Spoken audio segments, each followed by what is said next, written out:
Hi everyone, welcome back to Rama arts. ఈరోజు వీడియోలో మనం మల్టీ కలర్ సీడ్ బీడ్స్ ఉపయోగించి ఎంతో బ్యూటిఫుల్గా ఉండే డిజైనర్ బ్యాంగిల్స్ని ఇంట్లోనే చాలా ఈజీగా ఎలా తయారు చేసుకోవాలో చూడబోతున్నాం. ముందుగా దీనికి కావాల్సిన మెటీరియల్ ఏంటో చూసేద్దాం. దీనికి నేను gold colour metal bangles use చేశాను. మీరు కావాలంటే ప్లాస్టిక్ బ్యాంగిల్స్ కలర్వి కూడా యూస్ చేసుకోవచ్చు. ఇప్పుడైతే gold colour metal bangles, zari thread అండి, అది zari nylon thread, oval shape gold colour beads, ఇంకా మల్టీ కలర్ సీడ్ బీడ్స్, ఇంకా B7000 అయినా వాడచ్చు, లేదంటే E8000 గ్లూ అయినా వాడచ్చు. అది మన చాయిస్. రెండు ఒకేలాగా అంటుకుంటున్నాయి. జరీ థ్రెడ్ తీసుకుని ఒక ఎండ్లో కొంచెం పెని ఇలా ఇప్పాలండి. ఇప్పేసి క్రాస్గా కట్ చేసుకొని దానికి గ్లూ అప్లై చేసి ఇలా లాగితే చేత్తో అది కొంచెం షార్ప్ ఎడ్జ్ కింద ఫామ్ అవుతుంది. అప్పుడు మనం నీడిల్ని ఈజీగా ఎక్కించేసుకోవచ్చు అందులోకి, ఎందుకంటే ఇది కొంచెం లావుగా ఉంటుంది. సీడ్ బీడ్స్ హోల్స్ చిన్నగా ఉంటాయి కనుక నీడిల్స్ సన్నట్టు తీసుకోవాల్సి వస్తుంది. దానికోసం ఈ టిప్ యూస్ చేసుకుని నీడిల్లోకి థ్రెడ్ ఎక్కించేసుకుంటే ఈజీగా ఎక్కుతుంది అనమాట. జరీ థ్రెడ్ని 1 మీటర్ పొడుగు తీసుకొని ఇంకొక ఎండ్లో బ్యాంగిల్కి నాట్ వేసుకోవాలి. ఒక ఎండ్లో నీడిల్ ఎక్కించాం కదా, మరొక ఎండ్లో బ్యాంగిల్కి ఒక ముడి ఇలా వేసుకొని కొంచెం బ్యాంగిల్కి గ్లూ అప్లై చేసుకోవాలి. గ్లూ అప్లై చేసుకొని ఇంకొక థ్రెడ్ ఉంది కదా, చిన్న థ్రెడ్ని ఒక రౌండ్ తిప్పుకొని గ్లూకి అంటించుకొని ఎక్స్ట్రా ఉన్న థ్రెడ్ని కట్ చేసి తీసేసేయాలి. ఇటుపక్క ఎండ్లో ఉన్న నీడిల్లోకి ముందైతే నేను పింక్ బీడ్స్ తీసుకుంటున్నాను. పింక్ బీడ్స్ ఒక 12 బీడ్స్ ఎక్కించుకోవాలి. ఈ బ్యాంగిల్కి నేను 5 కలర్స్ యూస్ చేశానండి. Pink, yellow, blue, sea green, red. అయితే మీకు నచ్చిన కలర్స్ యూస్ చేసుకోవచ్చు. ఇవైతే కొంచెం కాంట్రాస్ట్గా ఉంటాయని చెప్పి ఈ 5 కలర్స్ నేను యూస్ చేస్తున్నాను. ప్రతి కలరు 12 బీడ్స్ అయితే అవసరం అవుతాయి. మధ్యలో oval shape gold colour use చేశాను. ఇప్పుడు ఎక్కించుకున్నాం కదా, 12 బీడ్స్ ముందు ఎక్కించేసుకుని థ్రెడ్కి ఒక బీడ్ని అలా గ్లూకి కొంచెం గ్లూ అప్లై చేశాక బ్యాంగిల్కి గ్లూకి అంటించుకోవాలి. బీడ్ని అంటించుకొని ఒక రౌండ్ జరీ థ్రెడ్ని రౌండ్ తిప్పుకోవాలి. మళ్ళీ ఒక బీడ్ దానిపైన అంటించుకొని జరీ థ్రెడ్ని ఇంకొక రౌండ్ అలా తిప్పుకోవాలి. దానివల్ల ఏంటంటే బీడ్స్ ఊడిపోకుండా ఇంకా అటు ఇటు జరగకుండా థ్రెడ్తో లాక్ చేసేస్తాం. దానికి గ్లూకి థ్రెడ్ అంటుకుపోతుంది కనుక అది లాక్ అయిపోతుంది బీడ్. అలా 12 బీడ్స్ని బ్యాంగిల్కి ఇలా అంటించుకుంటూ జరీ థ్రెడ్ని రౌండ్గా తిప్పుకుంటూ ఉంటే అది ఫినిషింగ్ కూడా బాగుంటుంది.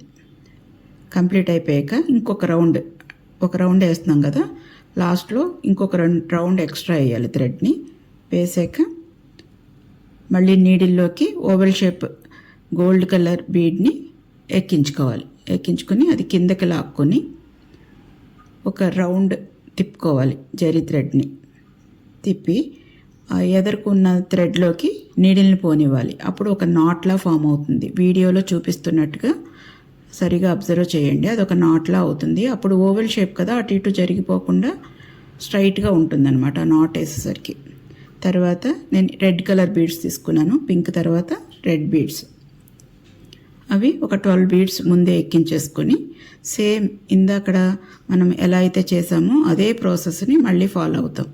ఒక బీడ్ని కొంచెం ముందు బ్యాంగిల్కి గ్లూ అప్లై చేసుకోవాలి. కొద్దిగా అప్లై చేసుకుని కొన్ని బీడ్స్ అంటించుకున్నాక మళ్ళీ గ్లూ అప్లై చేసుకుని మళ్ళీ అంటించుకోవాలి.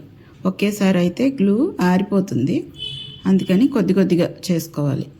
ఫస్ట్ అయితే కొంచెం గ్లూ అప్లై చేసాం కదా, సేమ్ ఇందాక ప్రాసెస్ లాగే బీడ్ ఒకటి అంటించుకుని జరీ థ్రెడ్ని రౌండ్గా తిప్పుకోవాలి. బీడ్స్ని ఒకదానికొకటి దగ్గరగా జరుపుకోవాలి. అలా చుడుతున్నప్పుడే దగ్గరగా జరుపుకుంటే గ్యాప్ లేకుండా ఉంటే ఫినిషింగ్ బాగుంటుంది. దగ్గరికి జరుపుకుంటూ అలాగే ఒక బీడ్ని అంటించుకోవటం, జరీ థ్రెడ్ని రొటేట్ చేసుకోవటం. ఇదే ప్రాసెస్ని మనం 12 బీడ్స్ చేసేసుకున్నాం. తర్వాత ఇంకొక రౌండ్ ఎక్స్ట్రా వేసుకుని ఓవెల్ షేప్ గోల్డ్ బీడ్ని ఎక్కించుకొని సేమ్ ఇందాకట్లాగే ఒక రౌండ్ తిప్పుకొని అంటించుకుంటూ ఒక నాట్ కింద వేసుకోవాలి. ఎదురున్న జరీ థ్రెడ్లోకి నీడిల్ పోనిచ్చి ఒక నాట్లా వస్తుంది. అలా వేసుకొని గట్టిగా అది దాన్ని గ్లూకి అంటుకునేలా గట్టిగా నొక్కాలి. తర్వాత నెక్స్ట్ వచ్చి ఎల్లో కలర్ బీడ్స్ని తీసుకున్నాను. అవి కూడా 12 బీడ్స్ ఎక్కించుకోవాలి ఫస్టే. సేమ్ అదే ప్రాసెస్ని మళ్ళీ మనం రిపీట్ చేయాలి. యాక్చువల్గా నేను మళ్ళీ చూపిస్తున్నాను, ఎందుకంటే మీకు ఇంకా క్లియర్గా తెలియడం కోసం ఎక్కువ బీడ్స్ని అంటించడం చూపిస్తున్నాను. వీడియోని క్లియర్గా అబ్జర్వ్ చేయండి. చాలా ఈజీ అండ్ సింపుల్ మెథడ్. మీరు కూడా ఒకసారి ట్రై చేయండి. బాగున్నాయి కూడా బ్యాంగిల్స్. నేను ఇక్కడ గోల్డ్ కలర్ మెటల్ బ్యాంగిల్స్ తీసుకున్నాను కనుక జరీ థ్రెడ్ వాడాను. ఒకవేళ మీరు ప్లాస్టిక్ బ్యాంగిల్స్ కనుక యూజ్ చేసేలాగైతే అదే కలర్, ఏ కలర్ అయితే మీరు బ్యాంగిల్ తీసుకుంటారో అదే కలర్ థ్రెడ్ని కూడా యూజ్ చేస్తే ఫినిషింగ్ బాగుంటుంది. ఎల్లో కలర్ తర్వాత నేవీ బ్లూ బీడ్స్ తీసుకున్నాను. అది కూడా అయిపోయాక మళ్ళీ గోల్డ్ బీడ్ పెట్టుకున్నాక మళ్ళీ సీ గ్రీన్. ఇలా 5 కలర్స్ అయిపోయాయి కదా. ఎండ్లో ఇంకొక గోల్డ్ బీడ్ వేసుకొని సేమ్ అలాగే నాట్ వేసుకొని ఇంకొక ఎక్స్ట్రా ఒక రౌండ్ తిప్పుకొని గ్లూకి అంటుకుపోతుంది థ్రెడ్. తర్వాత ఎండ్ని నీడిల్ని పింక్ బీడ్లోకి, ఎదరున్న పింక్ బీడ్లోకి పోనీయాలి. దారం మొత్తం లాక్కుని ఎడ్జ్లో కట్ చేసుకుని తీసేసేయాలి. ఇంతేనండి, మన beautiful multi colour seed bead bangles ready అయిపోయాయి. చూడటానికి చాలా కలర్ఫుల్గా ట్రెండీగా ఉన్నాయి కదా. పండుగలకి, ఫంక్షన్లకి, పట్టు లంగాల మీద, శారీల మీద ఇవి చాలా గ్రాండ్గా ఉంటాయి. ఈ డిజైన్ మీ అందరికీ నచ్చిందని అనుకుంటున్నాను. ఈ వీడియో కనుక నచ్చితే తప్పకుండా లైక్ చేయండి, షేర్ చేయండి. ఇలాంటి ఇంకెన్నో బ్యూటిఫుల్ వీడియోస్ కోసం బెల్ ఐకాన్ పెట్టుకోండి. Thank you for watching. Next వీడియోలో మళ్ళీ కలుద్దాం.